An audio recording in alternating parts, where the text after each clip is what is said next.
Niguo kururumura riri wa taoni ya Embu, thirikari ya kaunti ni ruguritie tafarira ya waki wa barabara iria cingirite na kuma taoni no oro undu umwe na thoko iria cirigiceirie. Kuringana na CEC wa maundu makonie barabara kaunti no Francis Dwiga, ikereka ria mbere ria tafarira ino rirongoreirie guthondekwo gwa barabara ithatu cia uraihu wa kilomita 4 ikihuthira muigana wa shiringi milioni 140. Muvango wa mberiria ni korore phase 1, twina phase 2 na others. Na beyond the barabara ira turekera rami, twina barabara cienge 20 whereby every ward twina barabara imwe to identify te gukora tugika grading, marraming and improving of the drainage system. Waki uyu ona kuhanira uguo ndukurugamira taoni no ya Embu amu taoni nini iria irigiceirie oro undu umwe na thoko no cikuguneka na waki wa barabara. Gwikira rami thiini wa mabarabara no undu umwe uria tuvete kipawa mbere na no undu umwe uria turageria gukorwa tukirorereria thiini wa matauni metu.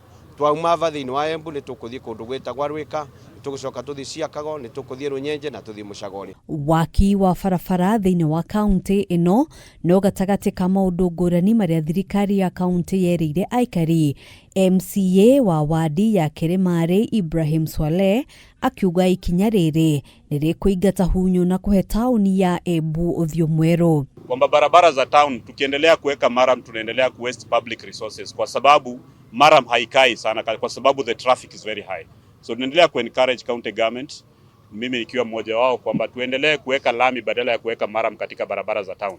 Ona kuhanora uguo akiuria ene kandarathi ino gwikirira gutigirira ati wira uyu ni warikirira na ihenya utauria kwahoteka niguo kwaga kuhinga mihango ya wonjoria tauni ino. Tumekubaliana pia na contractor, the contract is lasting for 6 months, but tumekubaliana na contractor kwamba akiweza kumaliza hii kazi na miezi miwili akizipea priority specifically hii barabara ambayo iko na mabiashara za watu, kwa sababu ni biashara zitafungwa, akizipea priority aweze kumaliza na miezi miwili itakuwa ni vizuri zaidi. Hadwini Hakameme TV, Jitagogena wa Wadiro.